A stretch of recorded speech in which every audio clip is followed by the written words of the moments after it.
Bonjour à tous mes chers petits auditores. Alors oui, je sais, il n'y a pas eu d'épisode la semaine dernière, mais quand tu vas voir l'épisode du jour, tu vas comprendre qu'en fait c'était mise en bouche et que tout était calculé.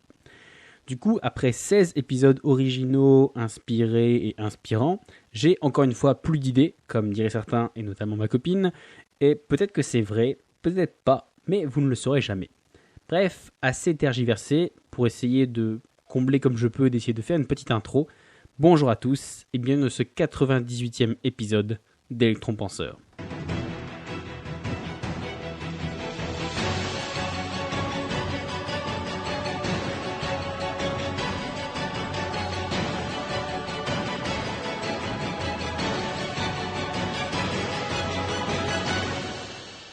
Bien, tout d'abord, si tu m'écoutes déjà depuis un petit moment, tu as sûrement dû déjà avoir passé les 4 premières lois sur la gestion du temps. Si tu les as ratées, il n'y a pas de souci, clique sur le premier lien en description. Du coup, tu vas voir, en fait, tu vas atterrir directement sur mon site web où, en fait, à cet endroit-là, j'ai compilé toutes les lois qui sont déjà sorties et toutes celles qui sortiront plus tard. Donc, du coup, aujourd'hui, une nouvelle loi, un nouveau conseil, une nouvelle direction à suivre pour arrêter de perdre du temps et être plus efficace. Donc, aujourd'hui, pour la 5e loi, la loi d'Illich. Alors, tout d'abord, comme pour tous les autres, qui est ce fameux Illich ? Alors, Ivan Illich, c'est un philosophe autrichien qui est né en 1926 et qui est mort en 2002. Du coup, je trouvais que ça faisait un philosophe un peu moins éloigné par rapport aux autres qui sont souvent plutôt du milieu du XXe siècle. Lui, finalement, il est mort il n'y a pas longtemps, donc c'est un peu un contemporain. Alors du coup, à la base, Illich, c'était un prêtre, mais finalement, il s'est un petit peu désintéressé de l'église, un petit peu délaissé, avec qui il s'est pas mal pris la tête, notamment quand il a défendu l'idée que les bombes atomiques, c'était un chouïa plus dangereux que les préservatifs. Or, à l'époque, l'église, elle faisait plus campagne contre ce petit morceau de plastique, plutôt que contre ces espèces de petits atomes qui ont juste la particularité de transformer une ville de 100 000 habitants en une plaine fumante en 18 secondes. Du coup, il est devenu un philosophe. Il s'est fait connaître notamment en devenant une référence dans les penseurs de la critique de la société industrielle. Et en fait, finalement, qu'est-ce qu'il lui reprochait à cette société ? Et en fait, ce qu'il reprochait surtout à cette société industrielle, c'est en fait de prôner la surproductivité à l'extrême. De toujours vouloir plus, de essayer de mettre la productivité et vraiment l'accomplissement du plus de tâches possible en espèce de prestige, le mettre sur un piédestal. Tiens, du coup, ça te rappelle pas quelqu'un ? Serais-je un illichiste ? Bref, est-ce que je serais un mec comme ça ? Alors, c'était pas forcément un extrémiste qui était à fond contre l'industrialisation de la société, en mode allez, on brûle les machines et on sort les fossiles pour battre les champs. Non, c'était pas vraiment ça. En gros, lui, il a juste mis en avant les côtés contre-productifs de cette société. En gros, de se dire que c'est une société qui prône la productivité, mais qu'elle a ses limites, et limite, elle pousse tellement la productivité à son extrême, à son paroxysme, que des fois, en fait, elle se nuit, la productivité, elle se nuit elle-même, et du coup, elle a plus de sens. Et c'est justement, en fait, de là que découle la loi à laquelle il a donné son nom, la loi d'Illich, qui pourrait finalement être résumée en une seule phrase par cette pub bien connue. Roico, quand la pause s'impose. Et oui, comme tu as dû le comprendre, la 5e loi de la gestion du temps, la loi d'Illich, elle invite à faire des pauses plutôt qu'à toujours vouloir foncer tête baissée. Voilà, du coup, là, tu comprends maintenant pourquoi est-ce qu'en début d'épisode, je t'ai dit qu'en fait, le fait qu'il n'y ait pas eu d'épisode la semaine dernière, c'était une introduction au principe. Parce que, après tout, si j'avais voulu, j'aurais pu le sortir l'épisode la semaine dernière. Après tout, je vous l'ai déjà partagé avec vous, j'ai déjà fini d'enregistrer des épisodes à 4h du matin, juste parce qu'il faut qu'ils sortent le lendemain.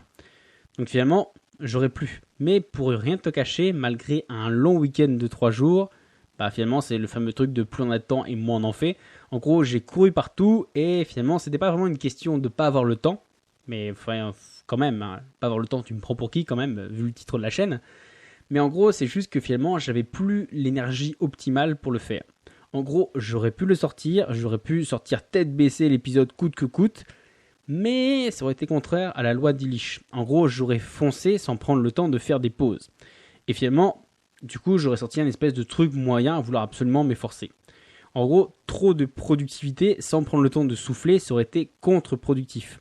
En gros, j'aurais une voix fatiguée, j'aurais des métaphores de merde, j'aurais pas eu d'exemples concrets, intéressants. J'aurais été toute monotone, toute fatiguée ou autre. Et du coup, même toi, c'est presque sûr que tu serais passé à travers le sujet parce que tu aurais senti dans ma voix que même moi, j'y croyais pas, même moi, j'y mettais pas l'énergie nécessaire. Donc du coup, et même si d'ailleurs je suis conscient que tous mes épisodes sont pas excellents, par conscience professionnelle et surtout par respect pour vous, et ben du coup, je suis un petit peu comme vous savez, cette fameuse pub pour la sauce tomate où c'est le fameux truc de se dire si jamais la récolte elle est pas excellente, il y a rien dans la boîte. Et du coup, c'est exactement la même chose pour moi. Oui, je sais, décidément, c'est l'épisode des placements de produits. Donc du coup, oui, en vrai non, je suis sponsorisé par personne, mais sait-on jamais, hein, si vous voulez m'envoyer des brouettes de pognon, il est encore temps, n'hésitez pas. Donc du coup, en gros, voilà, ça aurait été de se dire que finalement, j'aurais pu le sortir coûte que coûte. J'ai conscience que voilà, tous les épisodes sont pas excellents. Je le vois au niveau des courbes, il y en a qui vous plaisent plus ou moins, ou même pour les quelques-uns qui ont fait les sondages, les courageux, les autres, je vous attends. Donc du coup, j'ai bien vu qu'il y a des choses qui vous plaisent plus ou moins, mais ça n'empêche que à chaque fois que je sors un épisode, on va dire que c'est le mieux que je pense pouvoir traiter en temps actuel le sujet, voilà, dans le temps imparti avec les connaissances que j'ai. Et donc du coup, genre voilà, par conscience professionnelle et vraiment par respect pour vous, quoi, parce que voilà, des fois je monopolise quasiment 30-40 minutes. Genre voilà, ce serait raconter de la merde ou un truc où même moi j'y crois pas vraiment, j'ai pas vraiment la foi. Je trouve que voilà, ce serait presque un manque de respect. Donc du coup, c'est pour ça que j'ai préféré en fait ne pas le sortir plutôt que de vous sortir une version que je savais déjà d'avance bâclée. Donc du coup, en gros, j'ai parfaitement appliqué la loi d'Illich. En gros, j'ai senti que de continuer à bosser, ça allait finalement être pire que mieux. Du coup, j'ai décidé de prendre une semaine de plus pour peaufiner l'épisode. En gros, à chaque fois que tu te sens, donc ça peut être à cause de la fatigue, un manque de motivation, un manque d'énergie, un timing qui est trop serré ou autre, à chaque fois que tu sens en gros que ce que tu vas produire finalement ce sera pire que si tu produisais rien, le fais pas. Genre voilà, si tu te dis, j'ai n'importe quoi, je sais pas, imaginons que tu veux écrire un bouquin, et genre voilà, tu te fais violence vraiment coûte que coûte et tout ça, ce que tu vas faire, ça risque d'être pire que si tu faisais rien. Un autre exemple, par exemple, si t'es un sportif, on a tous un moment où vraiment on est cassé et genre presque on le sent, genre que on est vraiment fatigué, on est un peu enrhumé, tu sais, on se dit genre c'est une espèce de point de non-retour. Tu te dis je pourrais vraiment aller courir, aller faire un match ou autre, mais si je fais ça, je suis presque sûr que je vais me briser. Donc du coup finalement, tu vas forcément faire pire que mieux. Tu vois, c'est dans ce cas-là où finalement vu mieux que même si ça fait un peu mal à l'ego, de dire non c'est tout, je m'arrête, je continuerai ça plus tard. Parce qu'en gros finalement et tu vas faire un match de merde parce que t'as plus l'énergie pour, et en plus tu risques de te laisser, donc au final en fait t'auras tout perdu. Alors que la guerre, si tu joues pas, finalement t'auras pas handicapé ton équipe, et en plus tu ne seras pas blessé pour les matchs d'après où voilà, finalement tu seras en forme. Donc du coup voilà, à chaque fois que tu sens que ce que tu vas faire c'est pire que si tu faisais rien, le fais pas. D'ailleurs il y a un proverbe chez les créateurs de contenu qui en gros dit qu'il vaut mieux il vaut mieux fait que parfait. Alors si ça s'applique énormément, surtout la base du truc c'est pour éviter le perfectionnisme, faut pas non plus faire de la merde, quoi. C'est pas vraiment de se dire non ça va pas être excellent, du coup je vais sortir un truc pour sortir un truc. En gros finalement c'est de se dire que cette phrase faut vraiment la prendre dans le sens de pour éviter le perfectionnisme, pour éviter de dire non tant que tous les petits détails sont pas nickel je me lance pas, mais en contrepartie il faut pas le voir en disant genre je vise même pas l'excellence mais voilà je fais pour faire, quoi. Du coup voilà, parce que finalement en gros l'être humain c'est une machine. Alors, il est considéré et il se considère comme tel depuis la nuit des temps. Il est considéré par ceux du haut et il se considère lui-même depuis longtemps. D'ailleurs, c'est ce que j'ai vu pendant mes années de fac, que, ne serait-ce qu'il n'y a pas longtemps, genre à la fin du XVIIIe siècle ou du XIXe, il disait que les anciens, par exemple à la campagne ou autre, ils parlaient de leur corps à la troisième personne. Genre comme si c'était un truc genre annexe, vraiment une machine, tu vois, genre il a besoin de se reposer ou il lui fait mal, tu vois. Genre vraiment, tu vois, ils étaient tellement déconnectés. Maintenant, c'est un peu plus reconnecté, mais avant, ils étaient tellement déconnectés, ils considéraient tellement ça comme une machine que voilà, pour eux, c'était genre presque un tracteur, quoi. Et finalement, comme pour toutes les machines, il a besoin de repos, il a besoin d'entretien, il a besoin de moments d'accalmie. Tu me crois pas? Et finalement, essaye de pousser ton moteur non-stop de ta voiture et je peux te parier que tu feras pas 100 km. Non, en fait, le fais pas parce que je veux pas avoir à t'envoyer une dépanneuse parce que tu t'es perdu au milieu de la brousse parce que tu as flingué ton moteur. Mais en gros, tu auras compris, il n'y a aucune machine qui peut tourner à plein régime tout le temps sans s'arrêter et sans diminuer la cadence.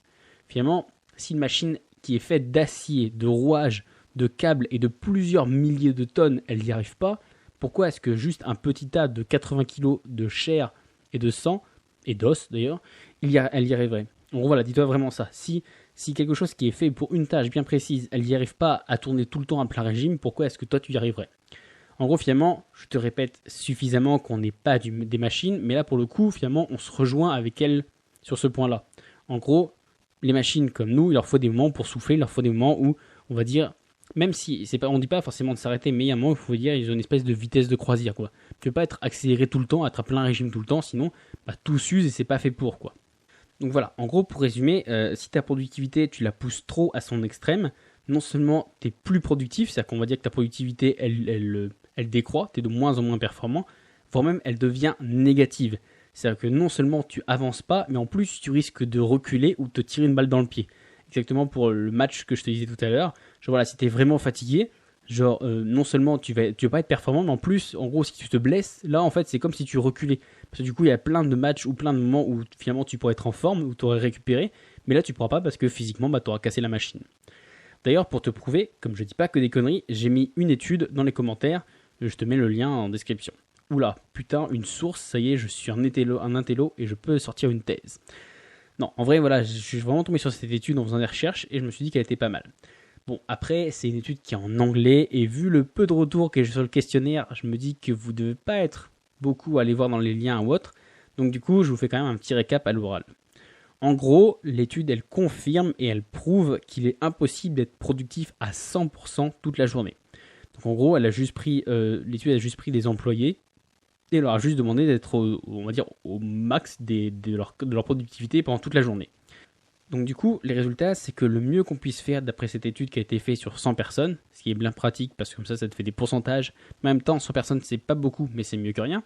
Donc du coup, sur 100 personnes, c'est que finalement ce qu'on s'est rendu compte, c'est qu'en moyenne, on arrive à tenir 52 minutes à fond et après 17 minutes de pause complète. En gros, si après on veut des pauses complètes, c'est-à-dire qu'en gros, on fait 52 minutes à fond. Et en gros, si après on a passé 17 minutes de pause complète, c'est-à-dire que c'est pas une espèce de pause active, tu sais, où t'as un moment de veille, où tu regardes un truc comme ça, c'est vraiment t'es focus justement t'es pas focus, t'es complètement déconnecté pendant 17 minutes. Après, boum, c'est bon, tu peux renchaîner un cycle de 52 minutes. Eux, ils ont trouvé qu'on pouvait pas faire mieux. Au-delà de ces 52 minutes ou en deçà de ces 17 minutes de pause, en gros, du coup, on s'écarte de toute notion de flow, de deep work ou de productivité. D'ailleurs, si ces trois mots, ils ont titillé ta curiosité, dis-le-moi via la page Facebook et il y a moyen que je creuse un petit peu sur le sujet parce que j'ai quelques petites réserves là-dessus. Donc, en gros, pour résumer, ça sert à rien de vouloir faire des heures pour faire des heures parce que finalement, tu vas plus te crever que d'être efficace. En gros, tu vas troquer 5 à 6 heures où tu es super efficace ou tu es super productif par 9 à 10 heures où tu es moyen, voire médiocre sur toute la nuit. Et finalement, c'est pas pour rien que les chauffeurs routiers, ils ont des lois et des interdictions qui sont d'ailleurs très très contrôlées là-dessus. Genre au point où si jamais tu le dépasses, c'est genre boum, grosse amende et genre ton camion il reste là, il bouge plus. Sur finalement le temps de conduite qui est consécutif. En gros, chaque 6 heures, ils doivent s'arrêter au minimum 45 minutes et ils n'ont pas le droit de faire plus de 12 heures en 24 heures. Donc du coup, si t'es pas un chauffeur routier, prends le temps de faire des pauses. Donc pas trop non plus, j'ai pas dit faut pas abuser, c'est un peu comme tout, il y a des limites. Mais surtout, en fait, finalement, quand tu fais des pauses, fais des vraies pauses. Fais pas des espèces de pauses un peu en veille, tu sais. Genre pour toi, tu dis, bah tiens, je fais la pause du midi, genre fais-toi une vraie pause déj. Genre finalement, on bosse pas devant son bureau. Si tu manges à ton taf, par exemple, essaie de parler le moins possible de travail. À la rigueur, sors, va manger dehors, au resto, bon en ce moment c'est un peu compliqué. Mais voilà, essaye quand tu fais tes pauses de te déconnecter au maximum. Parce que sinon, c'est pas des vraies pauses, tu seras toujours un peu dedans, quoi. En gros, si tu te dis, bon allez, je me fais une pause d'une heure, mais que pendant l'heure où en fait finalement, je sais pas, tu manges au milieu de tes dossiers ou autre, ou en continuant à avancer, finalement, c'est pas vraiment une pause. Et en gros, t'es toujours un peu sur ton temps qui s'allonge. Donc du coup, c'est pas vraiment de la récup, et donc du coup, tu fonces dans le mur, quoi. Donc finalement, en gros, plus tes pauses, elles te coupent de la tâche, et plus ça va recharger tes batteries, voire t'aider en te donnant finalement un regard neuf ou un regard différent sur la situation. On a tous eu ça, c'est le fameux la nuit porte conseil. Pourquoi ? Parce que même si il y a un sujet qui t'embête toute la nuit, toute la soirée, tout ça, à la limite ça t'empêche de dormir, le moment où tu vas dormir, en fait, je pense qu'on comprend mal ce proverbe. En gros, c'est pas de se dire que genre pendant la nuit, boum, ça y est, vers l'illumination, en gros, si tu tournes ta tête, c'est plutôt qu'en gros, quand tu te réveilles le matin, t'as oublié une partie de ce que tu connaissais la veille. Et donc du coup, ça te permet en fait d'avoir un regard neuf, ça te permet d'avoir un autre point de vue, un autre angle, et donc du coup, c'est ce qui permet du coup de pouvoir avancer. Donc du coup, voilà, pour moi, je pense que voilà, la nuit porte conseil, c'est un peu de se dire ça. En gros, forcément, quand tu dors, c'est le seul moment où tu fais une vraie pause. Et donc, du coup, le fait d'avoir fait une vraie pause, voilà, ça te permet d'attaquer le problème d'un nouvel angle. D'où la preuve qu'il faut faire des pauses et des vraies pauses, quoi. Donc finalement, arrête de croire au mythe du travailleur ou de l'entrepreneur. C'est vachement la mode de l'entrepreneur en ce moment. Vous savez, l'entrepreneur qui est fou de travail, qui est productif pendant des heures, qui abat des montagnes de travail tous les jours et tout ça, parce que c'est complètement faux. D'ailleurs, celui qu'on montre le plus en exemple là-dessus en ce moment, c'est Elon Musk, qui, genre au cas où tu ne le connaisses pas, qui a créé PayPal, qui a créé des voitures électriques de luxe, qui envoie des fusées dans l'espace et qui maintenant essaie de coloniser Mars. Donc du coup, voilà, vraiment un mec un peu perché, mais genre voilà, c'est un peu, on va dire, le must qui est en ce moment. Et en gros, finalement, donc, c'est un peu, voilà, il est mis un peu en tête de gondole. Vraiment, c'est genre, voilà, on va dire l'homme le plus optimisé ou genre le plus productif au monde en ce moment. Mais en fait, finalement, ce que les médias et que Insta, par exemple, te montrent pas, c'est que si tu creuses un peu, c'est qu'en fait, tu te rends compte qu'il est tellement à bout qu'il est devenu complètement ingérable. D'ailleurs, il s'est fait ban plusieurs fois de Twitter. Voilà, il a eu des espèces de gros scandales ou autres. Il est devenu tellement ingérable au point qu'il y a des espèces de quasiment des procès par rapport avec ses employés que il s'est même fait virer de sa propre boîte. En gros, si tu regardes, il est plus le PDG direct comme il était à la base quand il était créateur. Maintenant, on va dire qu'il est toujours un peu dans le conseil d'administration, mais voilà, il s'est un peu fait dégager, un peu façon Steve Jobs, quoi. Et surtout, en plus, ce qu'on ne sait pas forcément, c'est que au moment où il était au top de sa productivité, où voilà, il lançait SpaceX et Tesla en même temps, et ben il a fait un burn-out de 3 mois, voilà, où il était complètement HS, où il n'avait plus rien faire, et où du coup, par exemple, il se retrouvait à fumer de la weed sur les plateaux télé, par exemple. Voilà, donc c'est vraiment de se dire que, tu vois, personne n'est une machine, et même pas lui. Et finalement, pour conclure, je vais te prouver, avec une petite histoire qui nous vient directement de notre bonne vieille URSS, que le fait de se considérer comme une machine sans s'arrêter, c'est des foutaises. Alors, d'ailleurs, ça va peut-être faire allusion à tes petites cours d'histoire, si tu te souviens. Aujourd'hui, je vais te parler d'Alexei Stakhanov. Alors, Stakhanov, c'est un mineur de charbon qui, le 31 août 1935, a extrait 102 tonnes de charbon en 6 heures, soit juste 14 fois la norme d'extraction des autres mineurs. Et donc du coup, de là, tu te dis que waouh, le mec c'est une machine quand même, genre tu te rends compte, 102 tonnes en 6 heures, genre le gars, voilà, imaginons qu'il commence à 6 heures du matin, tu fais la grasse mat, tu te réveilles, boum, le gars il a pris quasiment l'équivalent de ta maison en tonnes qu'il a sorti de, voilà, qu'il a sorti de charbon. Genre le truc c'est vraiment énorme, c'est vraiment une machine de productivité ou autre. Mais, alors de 1, en fait, là où les autres ils utilisaient juste un piolet, tu sais, l'espèce de petit truc qu'on prend pour la montagne, l'espèce de petite pioche, le petit piolet, lui il utilisait une perceuse mécanique. Déjà, tu vois, c'est déjà pas la même chose.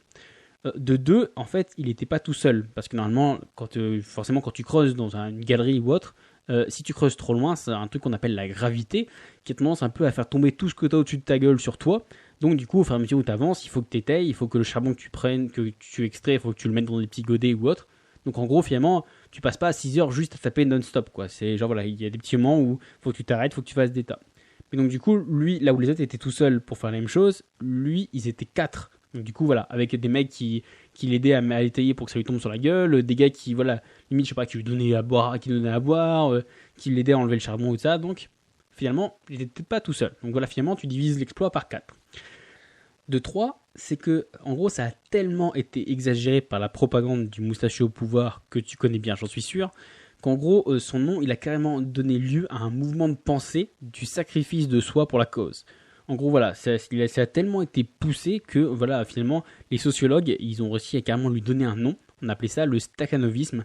C'est en gros, voilà, l'espèce de mythe de genre du sacrifice de soi pour la cause. Et finalement, comme ça suffisait pas encore un petit peu de propagande saupoudrée par-dessus, alors, dans le désordre, il reçoit 2 fois l'ordre de Lénine. Alors, vu l'importance du nom de Lénine à l'époque, je me doute que ça devait être sacrément important. Donc lui, il l'a reçu 2 fois. Il reçoit l'ordre du drapeau rouge du travail. Et bah ouais, on n'est pas en URSS pour rien. Le 31 août, donc le jour où il a fait son exploit, c'est carrément déclaré journée du mineur de charbon. Genre le mec a carrément sa date dans le calendrier. Et la ville de Kajvilka, qui est en gros l'endroit en Ukraine, je crois, où il a réalisé son exploit, elle est rebaptisée Stakhanov. Carrément. Le mec, en gros, au calme, il a changé le nom de la ville par le sien, juste parce que le mec, il a creusé un trou. Ouais. Alors certains diront propagande outrancière, là où moi je dirais que c'est juste un travail mérité, avec, voilà, exactement, sans exagération. Ah oui, et petit 4, quand bien même ce serait vraiment un vrai bourreau de travail ou autre et qui serait acharné et tout ça, juste pour te monter l'espèce de santé mentale du gars, il est mort d'une crise cardiaque dans un hôpital psychiatrique en 1977. Donc voilà, pas besoin de conclusion avec une histoire comme ça, t'as pigé l'idée. En gros, bosse dur mais prends des pauses, et quand tu prends des pauses, prends-en des vraies.